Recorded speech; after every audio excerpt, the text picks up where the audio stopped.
রহমতুল্লাহি ওবারাকাতু। আজকে আমরা ভূগোল প্রথম পত্র থেকে 2019 সালে আসা একটা প্রশ্ন সমাধান করব, এমসিকিউ প্রশ্ন।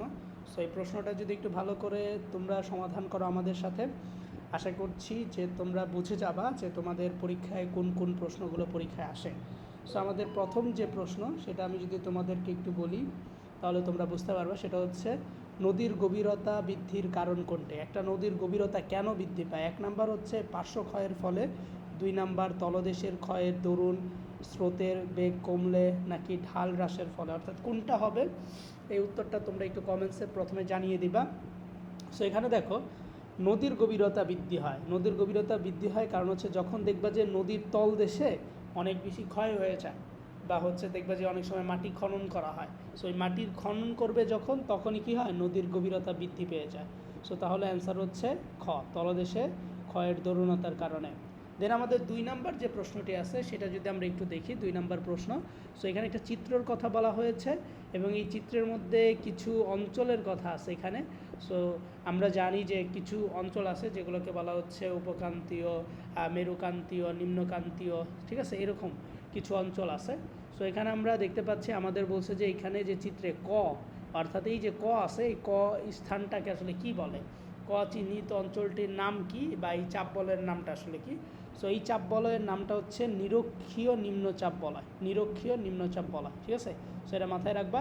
দেন আমাদের খ নাম্বার প্রশ্নটি হচ্ছে, 3 নাম্বার প্রশ্নটি হচ্ছে যে উদ্দীপকের খ চিহ্নিত অঞ্চলে সৃষ্ট চাপ বলয়ের কারণ কি। অর্থাৎ এখানে খ যে চাপ বলয়টা আছে সেই চাপ বলয়ের সৃষ্ট যেই কাজগুলো সৃষ্ট হয় বা যা চাপ বলয় সৃষ্টি হয়, সেখানে চাপ বলয়টার কারণটা আসলে কি। কারণটা আসলে আমরা যদি একটু ভালো করে এখানে লক্ষ্য করি তাহলে দেখব যে হচ্ছে বায়ুর বিক্ষিপ্ত হওয়ার কারণে, আর আরেকটা হচ্ছে আমাদের হচ্ছে পৃথিবীর আবর্তনের কারণে, আর হচ্ছে বায়ুর বিক্ষিপ্ত হওয়ার কারণে। তাহলে হচ্ছে এল নাম্বারটা হচ্ছে উত্তর 1 এবং 3। দেন আমাদের 4 নম্বর যে প্রশ্নটা সেটা যদি আমরা একটু খেয়াল করি, অষ্টম তিথিতে কোন জোয়ার দেখা দেয়। আমরা জানি যে একটা হচ্ছে মরা কাঁঠাল বা মুখ্য জোয়ার, গৌণ জোয়ার, ঠিক আছে, এরকম জোয়ার আছে। সো অষ্টম তিথিতে আসলে কোন জোয়ারটা দেখা যায়? সো অষ্টম তিথিতে হচ্ছে আমাদের মরা কাঁঠাল দেখা যায়। সো এটা ইম্পর্টেন্ট, এটা তোমরা মাথায় রাখতে পারো, এটা আসতে পারে তোমাদের পরীক্ষায়। দেন বায়ু দূষণের কারণ কি? বায়ু দূষণের কারণ হচ্ছে গাছপালা আগুনে পোড়ানো, তেজস্ক্রিয় পদার্থ নির্গমন, প্রাকৃতিক গ্যাস উত্তোলন। তোমরা একটু কমেন্টে জানাবা যে আসলে এটার উত্তরটা আসলে কী হইতে পারে, বা তোমরা নিজেরা কি ভাবতেছো যে আসলে এটার উত্তরটা কী হইতে পারে। সো এটার উত্তরটা হচ্ছে 1 এবং 2 হবে। যখন গাছপালা আগুনে পোড়ানো হয় এবং হচ্ছে যে তেজস্ক্রিয় পদার্থ নির্গমন, এই দুইটার কারণেই হচ্ছে কি হয়, বায়ু দূষণ হয়, যেটাকে আমরা অলরেডি জেনে গেছি। তারপর হচ্ছে এখানে একটা চিত্র দেওয়া আছে। সো এই চিত্রের মধ্যে বলা হয়েছে যে কোন ধরনের বৃষ্টিপাত সংঘটিত হয়েছে এখানে। সো আমরা জানি যে বৃষ্টিপাত যে অধ্যায়টা আছে, বা সেখানে হচ্ছে অনেক ধরনের বৃষ্টিপাত আছে, শৈলক্ষেপ বৃষ্টিপাত আছে, পরিচলন বৃষ্টিপাত আছে, ঘূর্ণিপাত আছে। সো এরকম অনেক ধরনের বৃষ্টিপাত আছে আমরা জানি। সো এখান থেকে 6 নম্বর প্রশ্ন যেটা আছে সেটার উত্তরটা কী হবে। আমরা জানি যে পাহাড়ের মধ্যে যেই বৃষ্টিপাতটা হয় সেটাকে বলা হচ্ছে শৈলক্ষেপ বৃষ্টিপাত। যেহেতু এটা পাহাড়ের একটা চিত্র দেওয়া আছে, সো অবশ্যই এটা শৈলক্ষেপ বৃষ্টিপাত, ঠিক আছে। দেন হচ্ছে আমাদের 7 নম্বর প্রশ্ন, পামির মালভূমি কোন মহাদেশে অবস্থিত। পামির যে মালভূমি আছে সেই মালভূমিটা আসলে কোথায় অবস্থিত, সেটা খুব ইম্পর্ট্যান্ট একটা কোশ্চেন। সো এটা হচ্ছে তোমার এশিয়া মহাদেশে অবস্থিত, যারা জানতে না একটু জেনে নাও। দেন আমাদের 8 নম্বর প্রশ্ন, একটা চিত্র দেওয়া আছে এবং এই চিত্রের মধ্যে বলা হয়েছে উদ্দীপকে খ চিহ্নিত ভূমিরূপটি কী। সো তোমরা যারা আছে তোমরা অনেকেই জানো যে সমুদ্রের তলদেশে কিছু ভূমিরূপ আছে। সো একটাকে বলা হচ্ছে তোমার মহিষপাল, মহিঢাল, সো এরকম আছে আর কি। সো এটা পরীক্ষায় আসে, সৃজনশীলে অনেকবার এই পরীক্ষায় এই প্রশ্নটা এসেছে এবং আসে। সো এটার উত্তরটা কী হবে? এটার উত্তরটা হচ্ছে খ নাম্বারটা, এটা হলো মহিঢাল, ঠিক আছে। দেন আমাদের উদ্দীপকে ক চিহ্নিত ভূমিরূপটির গুরুত্বপূর্ণতার কারণ কি, ক নাম্বার যেটা আছে। সো ক নাম্বার যেটা আছে সেটার নামটা কি তোমরা একটু জানাবা, এবং এইটা হওয়ার মেন কারণটা আসলে কি। এটা হওয়ার মেন কারণটা হচ্ছে যে আমরা যদি একটু ভালোভাবে লক্ষ্য করি তাহলে আমরা এই জিনিসটা দেখতে পাচ্ছি যে জলজ উদ্ভিদের দেহবেশ সেখানে সঞ্চিত থাকে, আর হচ্ছে তোমার এখানে সামুদ্রিক মৎস্যের আবাসস্থল এবং খনিজ সম্পদের ভাণ্ডার। তাহলে এইখান থেকে আসলে কোনটা উত্তরটা হবে? সো এখান থেকে যেটা উত্তর হবে সেটা হচ্ছে তোমার 2 এবং 3 হবে, অর্থাৎ সামুদ্রিক মৎস্যের আবাসস্থল, অর্থাৎ এখানে হচ্ছে মাছরা থাকে, আর হচ্ছে তোমার খনিজ সম্পদের ভাণ্ডার এখানে, ঠিক আছে। দেন ইকোসিস্টেমের প্রধান উপাদান কয়টি? খুবই ইম্পর্ট্যান্ট একটা প্রশ্ন, 10 নম্বর। ইকোসিস্টেমের প্রধান উপাদান কয়টি? ইকোসিস্টেমের যে প্রধান উপাদান আছে সেই উপাদান হচ্ছে 2টি, ঠিক আছে। ইকোসিস্টেমের প্রধান উপাদান হচ্ছে 2টি। দেন লৌহ কোন ধরনের রাসায়নিক প্রক্রিয়ায় বিচূর্ণীভূত হয়? তাহলে লৌহ হচ্ছে কোন প্রক্রিয়ায় বিচূর্ণীভূত হয়? খুবই গুরুত্বপূর্ণ একটা কোশ্চেন। এটা হচ্ছে কোন প্রক্রিয়া? এটা হচ্ছে অক্সিডেশন প্রক্রিয়া। জীবমণ্ডলের বৃহৎ ভৌগোলিক একককে কী বলা হয়? জীবমণ্ডলের বৃহৎ ভৌগোলিক যে একক আছে সেই একককে আসলে কি বলা হয়? সেই একককে বলা হয় হচ্ছে বায়োম। তো এটা খুবই ইম্পর্ট্যান্ট একটা কোশ্চেন, এটা তোমরা মাথায় রাখতে পারো। এটা অনেকবার পরীক্ষা আসছে এবং এটা বারবারই আসে। দেন পর্বতারোহীদের জন্য বিপজ্জনক মেঘ কোনটি?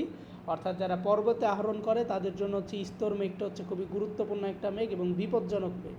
দেন আমাদের 14 নম্বর যে প্রশ্নটা আছে সেটা যদি আমরা একটু ভালো করে লক্ষ্য করি, 14 নম্বর, সেটা হচ্ছে বাংলাদেশের গারো পাহাড় কোথায় অবস্থিত? বাংলাদেশের যে গারো পাহাড় আছে সেটা আসলে কোথায় অবস্থিত? এখানে আছে অপশন রাঙামাটি, তারপরে ময়মনসিংহ, শেরপুর। সো অবশ্যই এটা ময়মনসিংহ বিভাগে অবস্থিত। আর ময়মনসিংহ বিভাগের জেলা আছে এখানে 2টা, একটা হচ্ছে ময়মনসিংহ আর একটা হচ্ছে শেরপুর। তাহলে ময়মনসিংহ আর শেরপুরই হবে, ঠিক আছে। সো এটা ইম্পর্ট্যান্ট। দেন অর্শ অক্ষাংশ নামে পরিচিত কোনটি? উত্তর আটলান্টিক মহাসাগর, শান্ত বলয় নাকি দক্ষিণ আটলান্টিকের শান্ত বলয়? সো এটা কিন্তু আসে পরীক্ষায়, খুবই ইম্পর্ট্যান্ট কোশ্চেন। সো এটা হচ্ছে উত্তর আটলান্টিকের শান্ত বলয়। তোমরা এগুলো আসলে ভাই মাথায় রাখতে পারো, কারণ এগুলো তোমাদের পরীক্ষা আসলে তখন তোমরা এটার উত্তরটা সঠিক লিখতে পারবা। দেন একটা চিত্র আছে এবং এই চিত্রের মধ্যে বলা হয়েছে যে উদ্দীপকে ক চিহ্নিত, এখানে যে ক চিহ্নিত স্থানটি বাংলাদেশের কোন ভূপ্রকৃতির অন্তর্গত? তো এখানে ক যেই ভূপ্রকৃতির কথাটা বলা হয়েছে, সো এটা যদি আমরা একটু ভালোভাবে লক্ষ্য করি তাহলে আমরা এটা বুঝতে পারছি এটা হচ্ছে মধুপুরের ভাওয়ালের গড়, অর্থাৎ ঢাকা, তুমি জানো যে হচ্ছে গাজীপুর, এই অঞ্চলটাই হচ্ছে এইটা, ঠিক আছে, মানে মাঝ বরাবর আর কি। দেন 20 নম্বর হচ্ছে উদ্দীপকে ক এবং খ চিহ্নিত এলাকার মধ্যে বৈসাদৃশ্য কোনটি? ক এবং হচ্ছে খ।